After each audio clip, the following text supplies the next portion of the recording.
Programme मद्दे मुकाबले में खुशामदीद। मैं हूं रबिया एहसन और मेरे साथ मौजूद हैं आमिर मतीन और रऊफ क्लासरा। और आज के प्रोग्राम में हमारे जो गेस्ट हमें ज्वाइन करेंगे असद उमर साहब हमारे साथ मौजूद होंगे। जो टॉपिक्स जिनके ऊपर हम बात करने जा रहे हैं उसमें सबसे पहले IMF की डिमांड्स के सामने हुकूमत ने घुटने टेक दिए, मजीद टैक्सेस लगाने की तैयारियां, महंगाई बढ़ने का इम्कान। दूसरी जानिब शहबाज शरीफ ने इत्तेहादियों को खुश करने के लिए मावनीन खुसूसी का मेला लगा लिया। क्या सब बोझ गरीब बर्दाश्त करेगा? इसके ऊपर बात करेंगे। इसके अलावा बात करेंगे मुनिस इलाही की मुबैना बेनामीदार मोहम्मद नवाज भट्टी के नाम पर 32 बैंक अकाउंट्स में 27 अरब रुपए की ट्रांजैक्शंस। FI का मुनिस इलाही के गिर्द घेरा तंग। FI ने मुनिस इलाही से रहीम यार खान शुगर मिल्स के 35% हिस्से के जराए भी मांग लिए। FI ने मुनिस से कौन कौन से सवालात पूछे हैं, इसकी एक्सक्लूसिव तफसीलात आपके साथ शेयर करेंगे। इसके अलावा बात करेंगे वापडा मुलाजिमीन की मौजें खत्म, पब्लिक अकाउंट्स कमेटी ने मुफ्त बिजली यूनिट्स बंद, तनख्वाहों में अलाउंस देने की सिफारिश कर दी। पावर सेक्टर में 1000 अरब रुपए से जायद का नुकसान, 2/3 सार्फिन को सस्ती बिजली देकर लागत पूरी नहीं कर सकते, सेक्रेटरी पावर ने हाथ खड़े कर दिए।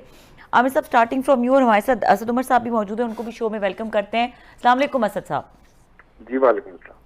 जी असद, मैं देख रहा था कि राबिया ने आपका तारुफ यू नीड नो इंट्रोडक्शन तो सिर्फ असद उमर ही कह दिया, ये भी नहीं कहा कि साबिक वजीर खजाना, साबिक वजीर प्लानिंग जो है, तो वो आप एक स्टेज आती है कि तारुफ की जरूरत ही नहीं रहती है, जरूरत से ज्यादा लंबे सियासतदान। अच्छा, मैं स्ट्रेट अवे पॉइंट पे आ जाता हूँ। आज डॉलर 4.5 रुपए नीचे आ गया और हुकूमत की तरफ से ये आज दावे किए गए, उन्होंने कहा जी ये आप लोगों ने जो ट्रैप ले किया था उनके लिए, उसमें से उन्होंने कहा जी IMF का भी 1-2 दिन में मामला तय हो जाएंगे, उसके बाद डॉलर भी नीचे आ रहा है और इकानमी जो है ठीक होने जा रही है, और वो आपका जो ट्रैप था उन्होंने ब्रेक कर दिया है और आइंदा जो है ना सब कुछ हंकी डोरी हो गया है। तो आप भी उनके एनालिसिस से एग्री करते हैं? कौन सा ट्रैप है जिसकी बार बार ये जिक्र करते हैं? अगर कोई ट्रैप था तो इमरान खान अपने ट्रैप वो कहते हैं कि जो 10 रुपए आप सब्सिडी दे के चले गए और आप लोगों को पता था कि ये पेट्रोल की कीमत जो है ये सब्सिडी सस्टेनेबल नहीं है। अवाम पर बोझ क्यों नहीं डाला था, ये ट्रैप था। ये बिल्कुल ठीक है, ये इल्जाम हम उनके उस इल्जाम को मानते हैं सर। अच्छा तो जी देखें, 3 मुख्तलिफ चीजें हैं जो इस वक्त मईशत की परेशान कुन चीजें हो रही थी। उसके अंदर से पहली चीज ये है कि अभी जो आज से चंद घंटे पहले स्टेट बैंक ऑफ पाकिस्तान ने अपने जखायर का हफ्तेवार वो जो देते हैं डेटा वो दिया है, और $750 मिलियन का ड्रॉप है सिर्फ एक हफ्ते के अंदर। और जिस दिन अदम एतमाद की तहरीक आई थी उस दिन से आज के दिन तक $8.2 अरब का ड्रॉप है, यानी कि आधे रह गए। $16.4 अरब से आधे रह गए, सिर्फ $8.2 बिलियन। उसकी वजह से रुपए के ऊपर बेतहाशा प्रेशर था, पेमेंट्स रुक रही थी, स्टेट बैंक कंट्रोल कर रहा था, बड़ी मुश्किल से डॉलर मिलता था। वो परेशानी, खबर ये आई है कि चाइना से $2.3 बिलियन का कर्जे का एग्रीमेंट हो गया है, और IMF की भी हम खबर रोज ही सुनते हैं, अब तो तकरीबन रोजाना आती है कि कल हो जाएगा एग्रीमेंट। तो उसकी वजह से रुपए की कदर के अंदर थोड़ी बेहतरी आई है। लेकिन सिर्फ पर्सपेक्टिव के लिए ये बता दें कि आज भी रुपया जहां पर क्लोज हुआ है, ये अदम एतमाद तहरीक जिस दिन आई थी उससे 31 रुपए कम पर क्लोज हुआ है। 178 रुपए का रुपया था और आज 209 रुपए था। और पाकिस्तान की तारीख में कभी इतने कम पीरियड के अंदर इतनी ज्यादा डिवैल्यूएशन नहीं हुई है। लेकिन ये एक मसला है। दूसरा मसला जो है वो है महंगाई का। जो SPI पिछले हफ्ते क्लोज हुआ वो 27.8% था। कल मेरा अंदाजा यह है कि 30% से ऊपर चला जाएगा पाकिस्तान की तारीख में पहली दफा। और अभी इसमें मजीद आगे इजाफा होना है, बिजली के नए बिल आने, गैस के नए बिल आने हैं, आटा तकरीबन हर 4-5 दिन के बाद महंगा हो जाता है। तो ये अभी बढ़ रही है महंगाई, ये दूसरा मसला है। और इसका कोई इससे ताल्लुक नहीं कि IMF का एग्रीमेंट होगा या नहीं होगा, चीन से कर्जा मिलेगा कि नहीं होगा। ये महंगाई जो है, ये महंगाई अपनी जगह मौजूद है और बढ़ेगी। तीसरी चीज जो हो रही है कि इस मईशत को, जिसको बोलते ना चलती गाड़ी को हैंड ब्रेक खींच दिया है इन्होंने, तो जिस तरीके से डेवलपमेंट स्पेंडिंग कट की गई है, जिस तरीके से शरह सूद में इजाफा किया गया है, अब इसकी ग्रोथ रेट की जो रफ्तार है वो भी तेजी से गिरेगी। और उसकी वजह से जो पहले रोजगार पैदा हो रहा था उस रोजगार के पैदा होने में कमी आएगी और खातिर खा कमी आएगी। तो ये जो दूसरे 2 मसाइल हैं, इनका पहले से बराह रास्त को हल नहीं है। उसके लिए अलग फैसले करने की जरूरत है, वरना वो खराबी बढ़ती चली जाएगी। असद, अपने दिल के ऊपर हाथ रख के ये बात कहें कि अगर आप लोगों की हुकूमत रहती तो ये जो इक़्तिसादी हालात हैं, ये काफ़ी बड़ा इंटरनेशनल फैक्टर भी है कि तेल जो है वो 125 तक ब्रेंट गया और उसके बाद कमोडिटी प्राइसेस भी इतनी बढ़ गई, तो आपको भी इस प्रॉब्लम के साथ डील करना था। तो आप शुक्र कर रहे हैं कि आप इस हालात के अंदर गवर्नमेंट में नहीं हैं, वरना आपके पास क्या चॉइसेस थे, आप क्या डिफरेंटली करते अगर यहाँ पे होते? अच्छा देखें आमिर, दो बुनियादी वजूहात हुकूमत इस वक्त बताती है ना। एक ये कहते हैं कि आलमी मंडी में अजनास की कीमतों में इजाफा है, जो एक हकीकत है। हम ये 8 महीने 9 महीने इनको बताते रहे, कौम को बताते रहे, तो ये बोलते थे कि ये झूठ बोल रहे हैं। तो अब हुकूमत में आके वो मान गए कि बाकी में इजाफा हुआ है, लेकिन ये इजाफा पिछले 2 महीने में नहीं हुआ। तेल तो सिर्फ एक चीज है ना, बाकी खुर्दनी तेल है, गंदम है, गैस है, कोयला है, इन तमाम चीजों की कीमतों में पिछली गर्मियों में इजाफा होना शुरू हो गया था और बहुत बड़ी तादाद में इजाफा हुआ। दूसरा ये कहते हैं IMF है, IMF से हम भी डील कर रहे थे, आलमी मंडी में इजाफा जो है उससे हम भी डील कर रहे थे, और उसके बावजूद आपने सूरत हाल देखी, 6% से मईशत ग्रोथ की, अफराते ज़र की सतह ज्यादा थी, हमारी ख्वाहिश के मुताबिक नहीं थी, लेकिन वो 9%, 10% के करीब अफराते ज़र की शरह थी। वो जैसे मैंने कहा 27.8% पहुंच चुकी थी, अभी 30% क्रॉस करने वाली है। इसी तरीके से रुपए का मैं पहले आपसे जिक्र कर चुका हूं, हुआ क्यों है। जिस वक्त गैर यकीनी पैदा हुई, अदम एतमाद का वोट आया, गैर यकीनी पैदा हुई, एक हुकूमत आई, एक गैर फितरी हुकूमत आई, हमारे मानने के मुताबिक एक बैरूनी मुदाखलत के नतीजे में हुकूमत आई, 12-13 उसके अंदर खिलाड़ी, कोई एक दूसरे की बात नहीं मानता। वजीर आजम की कुर्सी पे एक आदमी बैठा हुआ जो बजाहिर उसके पास अपनी पार्टी की पावर नहीं है, समझ में ये किसी को नहीं आ रहा है फैसला मिफ्ताह इस्माइल इस्लामाबाद में करेंगे या साख्तार लंदन में करेंगे। मार्केट को, बाहर की मार्केट और पाकिस्तान में किसी को ये नहीं पता ये हुकूमत 1 महीना चलेगी या 4 महीने चलेगी। वो जो गैर यकीनी सूरत हाल पैदा हुई, उससे हुआ क्या? उससे हुआ ये कि सारे फॉरेन करेंसी इनफ्लोज जो मुल्क में आ रहे थे वो बिल्कुल ड्राई अप हो गए और वो रिजर्व जो गिरते चले गए, जिसका मैं पहले जिक्र कर चुका हूं। तो अगर हम भी होते और हम इस तरीके से आए होते एक गैर फितरी अमल से गैर यकीनी सूरत हाल पैदा करके, तो हम भी स्ट्रगल करते। मसला वो है कि जिस तरीके से हुकूमत बदली गई और उसमें जो गैर यकीनी की सूरत हाल पैदा की गई, उसके फैक्ट कि वो 13 जमातों की हुकूमत थी और वो भी जैसे एक दूसरे के दस्तों गिरबां रहने वाले लोग जिनकी क्रेडिबिलिटी नहीं, उससे मजीद खराबी आ गई। असद भाई, थैंक यू वेरी मच, आपने बड़ा तफसील से बड़ा अच्छा एक्सप्लेन किया। एक दो सर मेरे सवालात थे। अभी आपने कहा कि इन्होंने डेवलपमेंट बजट स्लैश किया है, जिस पे आप अपने कंसर्न का इजहार कर रहे हैं, और जो खबरें सामने आई थी, शौकत तरीन साहब ने खुद भी बताया था कि जब इमरान खान साहब ने 10 रुपये प्राइस उन्होंने कम की थी, तो उस वक्त भी जो एक उसमें सब्सिडी दी गई थी 2-250 अरब की, उस वक्त भी आप लोगों की हुकूमत ने ये उसका पैसा था जो डेवलपमेंट का, वो डाइवर्ट किया था कि लोगों को रिलीफ दिया जाए, डेवलपमेंट बाद में देख लेंगे, तो पहले जो है लोगों को यहाँ पे रिलीफ दिया जाए। तो ये काम तो आपकी हुकूमत ने भी किया था रिलीफ देने के लिए कि डेवलपमेंट बजट को स्लैश किया गया था। अब ये भी वही कुछ कर रहे हैं, तो आप समझते हैं कि ये कंपैरिजन जो इस तरह का उन पर क्रिटिसिज्म बनती है, जो अगर जो काम आप खुद करते रहे हैं तो ये हुकूमत भी वही कुछ कर रही है? सर देखिए, उसमें ट्रेड ऑफ हो रहा था। पहली बात तो वो जो डेवलपमेंट का कट था, जो शौकत तरीन ने आपको नंबर दिया था, आप जून 30 करीब ही है, जब ये खत्म होगा तो आप देखेंगे कि कटौती जो इन्होंने की है वो उससे कुछ 2 गुना ज्यादा है। तो पहली तो वो क्वांटम ही बिल्कुल डिफरेंट है। दूसरा, वहां पर यह था कि ठीक है हमारी मईशत क्योंकि 6% के ऊपर ग्रो कर रही है, तो इसलिए हम थोड़ी डेवलपमेंट स्पेंडिंग कम कर दें, उससे मईशत की रफ्तार में थोड़ा सा मनफी असर पड़ेगा, लेकिन वो पैसा हम इस्तेमाल करें तेल की कीमत ना बढ़ाने से और वहां पे बोझ ना डालने से, तो अफराते दर वहां से बेहतर हो जाएगा। यहाँ तो आपने दोनों काम कर दिए ना, एक तो कटौती जो की वो 2 गुना से ज्यादा कर दी और ऊपर से आपने कीमतें भी बढ़ाते चले गए, तो आपने तो अफराते से मजीद बढ़ा दिया और ग्रोथ रेट भी कम कर दी, बल्कि ज्यादा कम कर दी। अच्छा, दूसरा शेख रशीद साहब ने कहा था कि जनाब के इमरान खान साहब जो है जाते हुए बरूदी सुरंगें बिछा कर गए, रिकॉर्ड पे कहा उन्होंने, तो बरूदी सुरंगें कोई वाकई बिछाई गई थी? और शेख साहब ने अगर ये बयान दिया जो कि दिया है, तो वो ये क्यों बात कह रहे हैं कि आपके अपोनेंट्स को, हालांकि आपका हिस्सा थे, वो उसमें अलाइज में थे और उनके पास सबसे पावरफुल मिनिस्ट्री थी, तो वो नाराज़ है इमरान खान साहब से कि वो इस तरह का एक्सप्लोसिव स्टफ दे रहे हैं आपके नाकदीन को जी हमने तो बरूदी सुरंगे पे उसमें बिछा कर गए थे, तो ये तो फिर ये उससे मुल्क से हमदर्दी तो ना हुई। ठीक है, इन पे शरीफों पे चोट डाकू अपनी जगह पे हैं, तो लेकिन मुल्क का भी तो नुकसान हो रहा था सर। शेख साहब का तज्जिया जो है अपना ही तज्जिया होता है, मुझे नहीं पता वो किस बुनियाद पे कह रहे हैं। देखिए जिस चीज को मैं समझ पाया हूँ, ये बार बार जिस चीज को बारूदी सुरंग कहते हैं, ये उस फैसले को कहते हैं जो बिजली की कीमत कट करने का था, 5 रुपए की जो कमी की गई थी और 7 पेट्रोल की और डीजल की कीमत में जो कमी की गई थी। बिजली की जिस वक्त हमने ये कट की थी और 16 रुपए से हमने 5 रुपए का ये रिबेट दिया था, उसी वक्त का पब्लिक बयान जनाब मिफ्ता इस्माइल साहब का मौजूद है, जो कह रहे थे सिर्फ चंद महीने के लिए नहीं, हमारी हुकूमत आएगी तो हम 12 रुपए की बिजली कर देंगे हमेशा के लिए। तो अगर ये इतनी खराब चीज उस वक्त हम कर रहे थे, तो मिफ्ता इस्माइल साहब वही बात उस वक्त क्यों कर रहे थे? और वो कह रहे थे मैं 4 महीने के लिए नहीं, मैं तो हमेशा के लिए कर दूंगा। दूसरी बात यह है कि जिस वक्त वो हुआ था, उस वक्त तो अदम एतमाद की तहरीक भी नहीं आई थी। उस वक्त तो हम ये देख रहे थे कि हमने आगे आखिरी 18 महीने हुकूमत करनी है, तो इमरान खान क्या अपने लिए बारूदी सुरंग बन? लेकिन शेख साहब क्यों अपोजिशन बन गए आप लोगों की? सर बात तो आपकी चलें समझ में आ रही है, तो शेख रशीद साहब क्यों अचानक उन्होंने अपोजिशन का रोल अदा करना शुरू कर दिया आपके खिलाफ?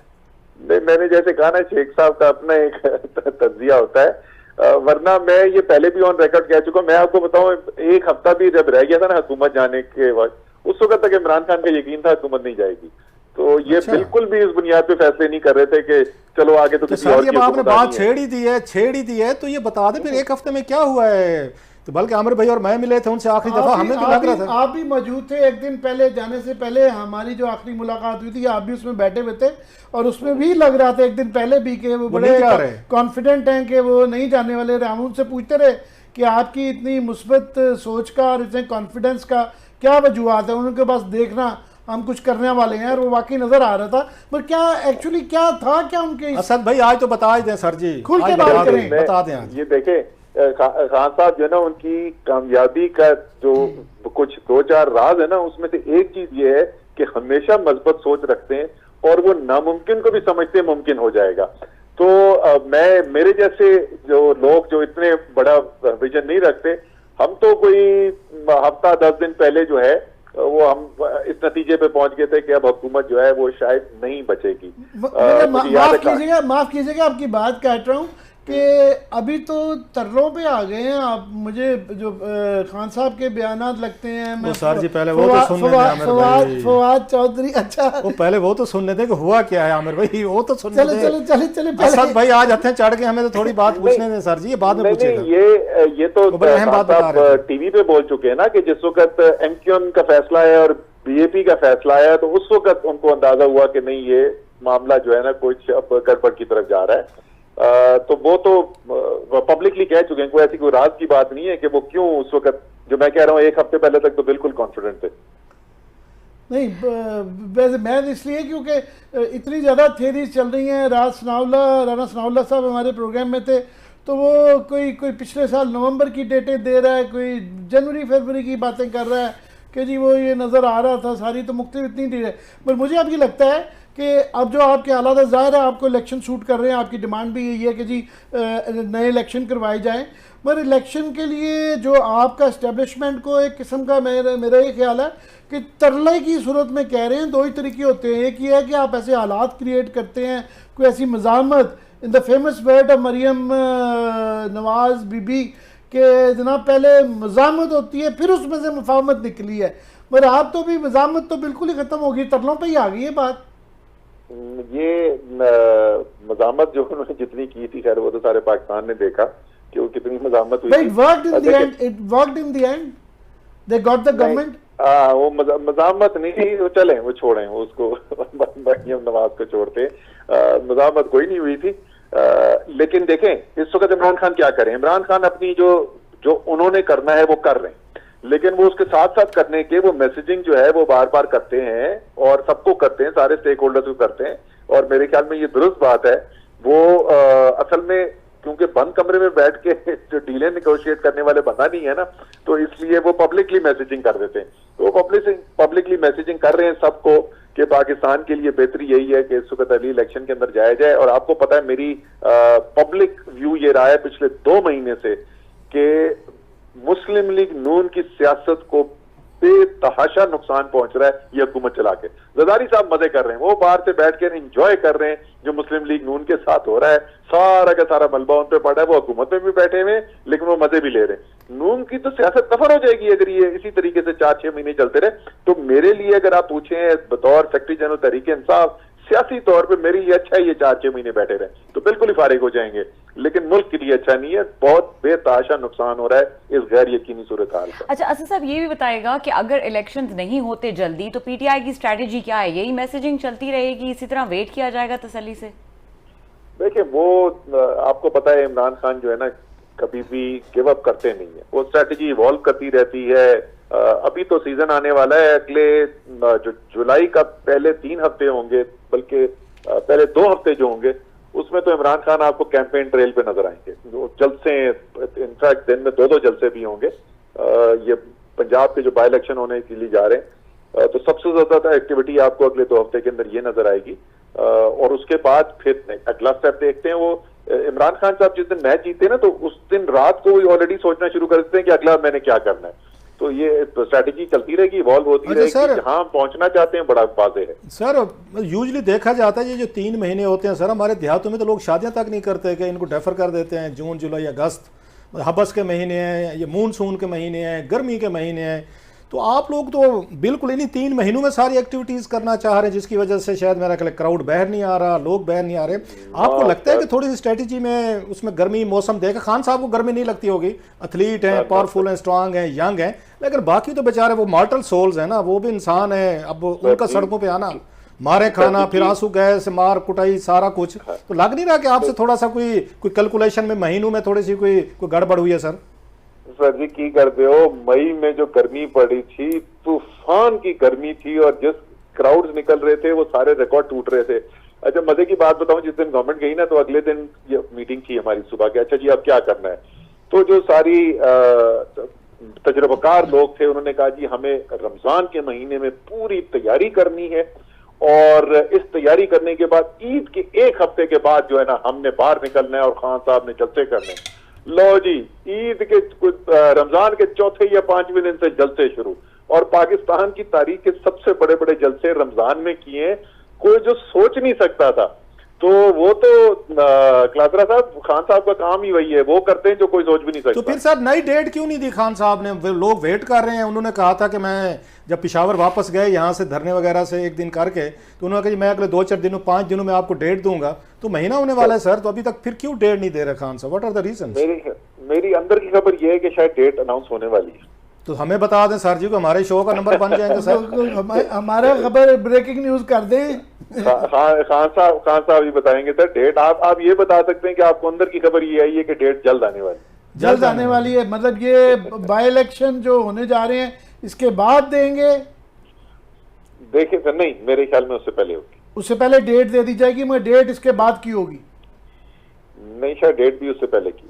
अच्छा, ये एक तो ये एक आगे माइलस्टोन आ रहा है कि बड़ा उसमें फैसला किस्म का थोड़ा सा इंडिकेशंस आ जाएंगी बाई इलेक्शन के क्या रिजल्ट आते हैं, और उस दौरान काफ़ी एक और डेट आ रही है, एक बहुत बड़ा फैसला होने वाला है। वो है नए आर्मी चीफ की तकर्री, या एक नया शोशा छोड़ दिया गया है पीपल्स पार्टी की तरफ से। उनके एक वजीर ने यह कहा कि जनाब, जिससे लगा तासुर ये मिला कि वो सोच रहे हैं जनरल बाजवा को मज़ीद एक्सटेंशन दे दी जाए।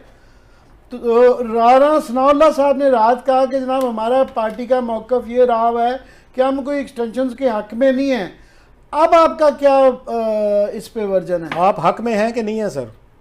सर मैं आपको बताऊं कि ये जो भी सियासत पाकिस्तान की में ये कहता है कि आर्मी चीफ की अपॉइंटमेंट जो है ना वो बहुत ही अहम एक मोड़ है, इसका मतलब उसने पाकिस्तान की तारीख ही नहीं देखी। आप पाकिस्तान की तारीख उठा के देख लें, जिस आर्मी चीफ ने सिविलियन गवर्नमेंट के खिलाफ एक्ट किया है वो तकरीबन तमाम के तमाम वो थे जो उसी वजीर आजम ने अपॉइंट किए थे। तो ये जो है ना ये बहुत बड़ी गलत फहमी है सर। जनरल बाजवा साहब को इमरान खान नहीं सर, आई एम सॉरी कि आपकी बात काट रहा हूँ। जनरल बाजवा साहब पे जिस पे आप लोगों की पार्टी का इत्तेफाक है शायद कि वो न्यूट्रल होने की वजह से सब कुछ हुआ, तो उनको तो इमरान खान साहब ने अपॉइंट नहीं किया था सर। ये तरीक थोड़ी सी बदली नहीं है इस मामले में सर? नहीं सर, इमरान जो एक्सटेंशन ये जो सेकंड टर्म है वो तो इमरान खान की दी हुई लेकिन टर्म है। उनके वोट ना पड़ते सर, अगर आपको वहां पे नवाज लीग और पीपल्स पार्टी के वोट ना पड़ते तो खान साहब भी नहीं दे सकते थे, हाउस में मेजॉरिटी नहीं थी सर आपके पास। अच्छा, वो तो मुश्तरका प्रोजेक्ट था सर, टीम वर्क था। लीगल पॉइंट है कि वो होता या नहीं होता, लेकिन मैं तो इनकी बात ही नहीं कर रहा था क्लासरा साहब, मैं तो पाकिस्तान की तारीख की बात कर रहा था। मगर आपका आप किधर क्या, पहुंच गए? आपका एक जाती और आपकी पार्टी का इस पे क्या मौकफ है कि एक्सटेंशन देने में आप क्या देना चाहेंगे? देखिए, अमूमी तौर के ऊपर जो है, अमूमी तौर के ऊपर एक्सटेंशन एक अच्छी चीज नहीं है, खासतौर पे इंस्टीट्यूशन के लिए, इदारे के लिए अच्छा नहीं होता। लेकिन गैर मामूली हालात के अंदर हमने देखा है कि अमेरिका जैसे मुल्क के अंदर भी जो है जर्नैलों को एक्सटेंशन दी गई है, वो आमतौर पे हालत जंग के अंदर दी जाती है। पाकिस्तान के अंदर जो है वो जंग तो इतनी लंबी नहीं होती, लेकिन पाकिस्तान के अंदर जो दहशतगर्दी के खिलाफ सूरत हाल है उसके अंदर बनती एक सिचुएशन बन सकती है जिसके अंदर ये फैसला किया जाता है। उमूमी तौर पे एक्सटेंशन एक अच्छी चीज नहीं है। मगर इस वक्त कोई जंग के हालात लगते हैं? सियासी जंग तो एक जारी है। सियासी जंग का आर्मी चीफ से कोई ताल्लुक होता है? 2 साल मैं 2 सवाल आखिरी सर आमिर साहब के पूछना चाहें तो उसमें बड़ा अच्छा आपसे वो रहा। एक तो यह कि ये कल हमने देखा हुकूमत ने बड़ी मुबारकबादें भी दी हैं, ओवरसीज़ पाकिस्तानीज़ जो हैं उन्होंने डिजिटल या रोशन जो प्रोग्राम मेरा ख्याल आपने लॉन्च किया था उस पर कल $57 मिलियन एक दिन में है, जिससे हुकूमत कह रही है कि ओवरसीज़ पाकिस्तानी का एतमाद जो है हमारे लिए बड़ा है। जब पाकिस्तान को इनफ्लो की ज़रूरत है डॉलर्स की, देर सेंडिंग इट, नंबर 1। और दूसरा इसी से सवाल यह है कि कल आप हमारे दोस्त कामरान शाहिद साहब के ये शो में थे और बड़ी वहाँ पे भी आपकी गुफ्तगू हुई है, तो उसमें आपने कहा कि DGISI ने तो कहा था कि कुछ साजिश नहीं हुई, लेकिन सब ने नहीं कहा। मतलब और भी साहब, आर्मी चीफ भी था, नेवल चीफ भी था, एयरफोर्स, सारे लोग थे। तो आपने कहा कि DGISI ने कहा कि वहाँ पे साजिश नहीं हुई, लेकिन बाकी साहब ने नहीं कहा। मतलब इनके अलावा किसी ने कहा कि साजिश हुई है? DGISI ने कहा कि नहीं हुई? जो मुझे आपकी बात समझ हुई है। मैं अल्फाज अपने दोहरा देता हूँ दोबारा से। पहली बात तो उसका मैं आपने रोशन डिजिटल का कहा था, ये बड़ी मुझे भी खुशी हुई उस दिन पैसा है। मैं चाहे हुकूमत किसी की भी हो, जो पाकिस्तान के लिए अच्छी चीज होती है तो हमें खुशी होती है सर। लेकिन पिछले हफ्ते के अगर आप प्राइवेट रिजर्व टोटल पाकिस्तान के उठा के देखें ना तो उसके अंदर कोई तब्दीली नहीं हुई है। तो वो पैसा आया भी है, गया भी है, वो तकरीबन बराबर हो गया। लेकिन हमारी उम्मीद है कि और ओवरसीज पाकिस्तानी पैसा भेजें और ज्यादा पैसा पाकिस्तान में आए। जहां तक मेरी बात है, मैं एग्जैक्ट अल्फाज, क्योंकि मैं बिल्कुल नपे तुले अल्फाज हैं, मैं कुछ 4-5 प्रोग्राम में बोल चुका हूँ। तमाम बावर्दी जो मेंबरान थे जो उस मीटिंग में मौजूद थे, उन्होंने नहीं कहा था कि साजिश नजर नहीं आ रही है। उन्होंने ये भी नहीं कहा कि साजिश नजर आ रही है, लेकिन हर एक ने नहीं कहा था। लेकिन कुछ ने कहा था, ये बात मैं पहले भी बोल चुका हूं। कुछ ने कहा था कि साजिश हुई है जो मीटिंग में थे। नहीं सर, जो सिविलियन साइड थी, सिविलियन साइड के ऊपर ज्यादातर लोगों का ये ख्याल था कि साजिश नजर आ रही है। उसमें तो सिविलियन में तो आप साइड थी ना सर, आप थे, प्राइम मिनिस्टर थे, डिफेंस मिनिस्टर, फॉरेन मिनिस्टर, उन्हीं की बात है, हमारी अपनी काबीना की बात। राइट सर, मेरा क्लियर हो गया बात कि आप लोग कह रहे थे हुई है मीटिंग में, लेकिन आर्मी की तरफ से जैसे वो जो बवर्दी थे उन्होंने नहीं कहा कि साजिश हुई। उनमें से किसी ने नहीं कहा था साजिश नजर आ रही है, लेकिन उनमें से हर एक ने यह भी नहीं कहा था कि साजिश नहीं नजर आ रही है। मतलब चुप रहे थे, आपका ख्याल है? नहीं, मैं क्या मैं तो फैक्चुअल, मुझे नहीं पता उनके दिल के अंदर क्या था। मैं तो नहीं दिल के अंदर जान के देख के बता सकता, मैं तो सिर्फ एक फैक्ट स्टेट कर रहा हूं कि हर एक ने नहीं कहा था। ये आपने बड़े अच्छे नपे तेरे अल्फाज में अपना रीट्रेट किया। वैसे आपको फॉरेन मिनिस्टर बनाना है, अगली हुकूमत इमरान खान साहब की है ना सर जी।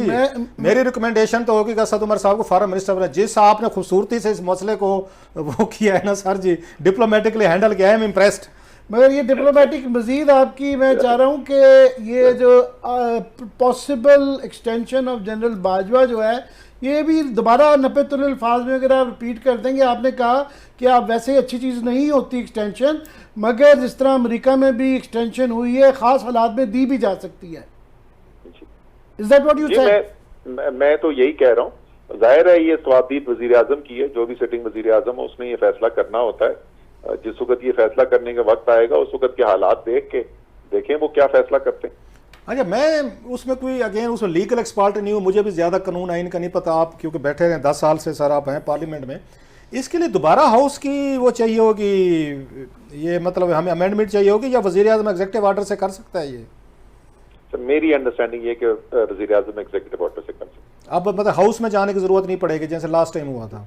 मेरी अंडरस्टैंडिंग यही है। वो उस वक्त क्योंकि वो एक कोर्ट ने कहा था कि पार्लियामेंट से एक वजाहत बेसिकली की गई थी, कानून की तशरीह की गई थी, तो वो तो हो गई थी, वो वन टाइम हो गई थी। तो सर आपको अफसोस है कि उन जनरल बाजवा साहब को एक्सटेंशन दे के sir what ever has happened? नहीं सर, मुझे ऐसे पहली बात तो मेरा फैसला नहीं था, फैसला वजीर आजम का था, और दूसरा जो है जो भी फैसला इंसान करता है उस फैसले के कोई पॉजिटिव कॉन्सिक्वेंसेस निकलते हैं, कोई नेगेटिव कॉन्सिक्वेंसेस निकलते हैं। आप खान साहब के बड़े करीब हैं सर, आपकी बड़ी तारीफ भी करते हैं अक्सर, 2-4 लोग हैं जिनको मुसलसल अप्रिशिएट करते हैं, you are one of them. तो उन्होंने कभी कहा कोई मीटिंग में बैठ के बंदा वैसे बात कह देता है कि यार ये फलां चीज़ ठीक नहीं की, ये ठीक नहीं? हमारे सामने उन्होंने 2-4 बातें मानी थी जब आमिर साहब और मैं मिले थे कि मुझसे 2-4 गलतियाँ हुई थी। कभी आपके सामने शायद कहा हो कि हमें बाजवा साहब को एक्सटेंशन दे के शायद गलती की थी? गलती की थी? नहीं सर, ये नहीं कहा, पर हाँ बिल्कुल जाहिर है, इंसान है, गलतियां होती हैं, हम सबसे होती हैं, उनसे भी होती हैं। उनमें अच्छी चीज ये है कि वो मान भी जाते हैं कि गलती होगी। वैसे आप हमारे चक्कर में आए नहीं है सर, नहीं आए हमारे चक्कर में, अगली दफा फॉरेन मिनिस्टर की पोस्ट है सर। लास्टली कि ये जो बाई इलेक्शन होने जा रहे हैं पंजाब के अंदर, ये आपका क्या इस पे फिगर है, कितनी सीटें आप जीत जाएंगे? सर हमारी आज भी मीटिंग बड़ा तफसीली हमने इसका जायजा लिया था, और इनमें से वाज़े अक्सरियत के साथ सीट इंशाल्लाह ताला तहरीक इंसाफ जीतेगी, वाज़े अक्सरियत के साथ। नहीं, मैं इसलिए पूछ रहा हूँ कि शाह महमूद कुरैशी की तरफ से वाइब जो आ रही हैं कि वो बड़ी डिफेंसिव से हैं कि जी ये 10 सीटें तो इसमें से इंडिपेंडेंट जीते थे, तो हम शायद 18 ना भी जीते, इस टाइप का काफी मायूसी किस्म का नजर आई उनके क्लेम में। नहीं, आज तो शाह जी हमारे साथ, वो मुल्तान में थे, तो मीटिंग में वो जूम के ऊपर थे, और हम सब ने नोट किया कि शाह जी इतने कॉन्फिडेंट साउंड कर रहे थे, वो कह रहे नीचे से अवाम की जो आवाज आ रही है वो इतनी मस्बत है, तो शाह जी तो बहुत कॉन्फिडेंट है। उनकी तरफ जो एट्रीब्यूट किया जा रहा है कि वो कह रहे हैं कि हम 20 में से 18 सीटें हार सकते हैं, वो गलत है। नहीं, सवाल ही पैदा नहीं होता कि शाह जी ने बोला कि 20 में से 18 हार सकते हैं, नो वे। अच्छा, एक लास्ट क्वेश्चन असद साहब, ये बताइएगा कि इस वक्त आप एक एक्टिव ऑपोजिशन के तौर पे पार्लियामेंट में मौजूद नहीं है। अभी आपने खुद जिक्र किया कि अगर मुल्क के लिए कोई अच्छी चीज़ होती है तो उस पर खुशी होती है। अब जिस क्राइसिस, इकोनॉमिक क्राइसिस में इस वक्त है मुल्क, तो लगता नहीं है कि कहीं कोई बातचीत के रास्ते खुले होने चाहिए या ऑपोजिशन का रोल प्ले करना चाहिए? It's a very large party, आपको नहीं लगता कोई रिस्पॉन्सिबिलिटी बनती है? या हाउस में जाने का दोबारा कोई प्लान बन रहा है सर आपका, दोबारा जाने का? नहीं सर, जो हाउस के प्लान का तो हम बारहा इस बात का जिक्र कर चुके हैं। हुकूमत अगर इस नतीजे पे पहुंचती है, जैसे उनको बहुत पहले पहुंच जाना चाहिए था, कि उनके लिए भी बेहतर है, मुल्क के लिए भी बेहतर है कि जल्द इंतखाबात कराए जाए। वजीर आजम ऐलान करें कि हाँ जी हम जल्द इंतखाबात कराने हैं, उसके बाद उसके लवाजमात के लिए बैठ के बात की जा सकती है, उसके साथ हुकूमत के साथ हम बैठ सकते हैं। जहां तक हमारे मजबूत रोल का ताल्लुक है जी, हम भरपूर तरीके से, मेरे ख्याल में इस बजट के अंदर लीडर ऑफ ऑपोजिशन की जो स्पीच थी वो राजा रियाज ने तो नहीं दी, वो तो शौकत तरीन ने दी थी, और बड़ी ठोस दलाइल के साथ, अपनी तजावीज के साथ सिर्फ क्रिटिसाइज नहीं किया था, तो वो रोल तो हम प्ले कर रहे हैं अपना। मैं सेनेट में कर रहे हैं। बहुत बहुत शुक्रिया असद आपके टाइम देने का। जी बहुत शुक्रिया। साबिक वफाकी वजीर हमारे साथ मौजूद है असद उमर साहब, उनके टाइम देने का शुक्रिया। और ब्रेक का वक्त हो रहा है, ब्रेक के बाद डिस्कशन को आगे बढ़ाएंगे, हमारे साथ रहिए।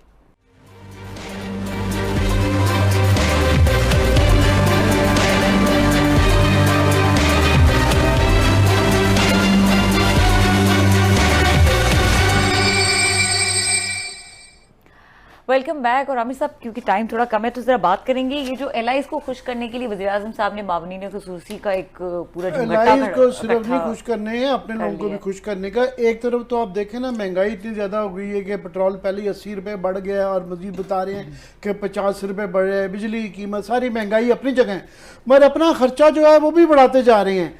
कि इमरान खान साहब पे भी बहुत बड़ा इल्ज़ाम था कि उनकी 52 अफराद की कैबिनेट हो गई हुई थी, ये उनको भी क्रॉस कर गए, ये 55 पे चले गए हैं। और आज पहले ये पूरी फौज रखी हुई थी, एक आदमी को रखने का मतलब था उसको गाड़ी भी देना, ऑफिस भी देना, पूरा स्टाफ भी देना, झंडे वाली कार भी देना। तो आज उन्होंने 3 मजीद ऐड कर दिए हैं। एक तो शाह नूरानी साहब बड़े जय्यद आदमी थे, बहुत बड़े आलम थे, बड़ी आला गुफ्तगू करते थे। उनके बेटे जो है ना, माजरत के साथ, शाह वैस साहब, वो शोएब बढ़ के मारने के, मैंने आज तक उनसे कभी पढ़ी लिखी गुफ्तगू नहीं सुनी, और मुझे बड़ी तकलीफ होती है इस बात की। कि उनके वालिद क्योंकि बहुत उनकी तकरीरें मशहूर थी, लोग सुनने जाते थे। उसके बाद साथ में जहांजेब खान साहब को जो है ना आज नवाब ने खुसूसी लगाया है। अब जहांजेब खान साहब पे ये इल्ज़ाम था कि पहले ही नैब ऐप के पर्चे थे, तो इन्होंने क्योंकि आज 56 कंपनियों के उसके अंदर उनकी इंक्वायरी चल रही थी, और जब इन्होंने लगाया उस वक्त ये था कि आजम खान के ये रिश्तेदार हैं और इनको पहले FBI में लगाया, और ये वाहिद ब्यूरोक्रेट थे जिनको रिटायरमेंट के बाद एक्सटेंशन दे के प्लानिंग डिवीजन के अंदर का इंचार्ज लगा दिया गया। अब उनको जो है दोबारा जो है ये उनके पीछे गवर्नमेंट के भी खास तौर पे रहे, दोबारा आज नवाब ने खुसूसी लगा के उनको लगा दिया है। तो वो इसी तरीके से लोगों को, जितने लोगों को ओबलाइज किया जाए, वहाँ पे ये नहीं नज़र आ रहा कि अवाम से तो वो कह रहे हैं कि ज़्यादा से ज़्यादा महंगाई को शेयर बर्डन करें और अपने तौर तरीके बदलने पे तैयार नहीं है। जी क्लास साहब, आपके कमेंट। नहीं सर, मेरे लिए बड़ा ये हैरान कौन है कि पहले भी इन्होंने एक फ़ौज भर्ती के वज़ीर हैं, मतलब उसमें आप आकर सियासी मजबूरियां बताते हैं, हालांकि यहाँ इस्लामाबाद में 8-10 से ज़्यादा वज़ीरों की ज़रूरत नहीं है 18वीं तरमीम के बाद। ये आपका 24 किलोमीटर का इस्लामाबाद है, ICT जो है उसी के लिए आपने वज़ीर बने, बाकी सारे महकमे तो आपने वहाँ अपने हुकूमतों में रखे हैं। मतलब पंजाब में भी वही महकमे, सिंध में भी हैं, KP बलोचिस्तान, अब वहाँ पे वज़ीर रखे हैं उन्हीं कामों के लिए, यहाँ पे भी आपने वज़ीर रखे हैं जो कि टोटल वेस्टेज है। आपने पॉलिटिकल आपने यहाँ पे रखे हैं लोग। अच्छा, वो भी हो गए। जितने भी स्पेशल असिस्टेंट आते हैं मोस्टली हमने इमरान खान साहब के दौर में भी देखा, इनके दौर में ये यात्री आप अपने यार दोस्तों को, उन लोगों को आप आके अब्लाइज करने की कोशिश कर, डोनर्स को, पैसे देने वाले, ये सारी चीज़ें। अभी यहाँ पर देख लें, एक तरफ यहाँ पे पेट्रोल की वजह से लोग मरने पे आए हैं, लोग आप पे तनकीद कर रहे हैं, हशर नशर हुआ है, आपने यहाँ पे कैफ़े बंद कर दिए, ढाबे बंद कर दिए, आपने बिजली की लोड शेडिंग हो रही है, पेट्रोल कहाँ पर ले गए कि बचत हो रहा है, हम पैसा बचा रहे हैं। दूसरी तरफ खुद कुर्बानी देने को तैयार नहीं है। अब आपने आज 3 लोग जो लगा दिए, जैसे आमिर कह रहे थे, इनका अच्छा खासा बजट होता है, आपने सरकारी कोठी देनी है, गाड़ियाँ देनी है, गार्ड्स देने, एस्कॉर्ट देने हैं, इनको फिर इनकी मेडिकेशन, इनके बिल्स, इनका पेट्रोल, सब कुछ देना है। ये कहीं से भी नहीं लग रहा शहबाज शरीफ साहब इन कंपनी के या जरदारी साहब साथ हिस्सा है कि इन लोगों के दिल में कंपैशन है, या ये वाकई ये चाहते हैं कि जनाब हम भी आपके साथ बर्डन शेयर करें। अभी भी ये पूरे टैक्सेस का पैसा यहां से निकाल के पेट्रोल की कीमतें ज्यादा करके अपनी अयाशियां, अपने खाबे, अपने बंदे, अपने एडवाइजर, अपने असिस्टेंट, उन पे काट नहीं लगा रहे हो भाई। इनको तनख्वाह दे रहे हैं, कहें कि जाएं अपना पेट्रोल खरीदें, वो आके 40% पे रख दिया, बाकी भी कर रहे हैं, नए बंदे भर्ती कर लिए हैं, अगले हफ्ते 3-6 और ले आएंगे। ठीक है, नजर आना चाहिए कि कोई ऐसे स्टेप्स लिए जा रहे हैं जिससे पता लगे कि बर्डन अवाम का शेयर किया जा रहा है। प्रोग्राम देखने के लिए शुक्रिया, इजाजत दीजिए, अल्लाह हाफिज।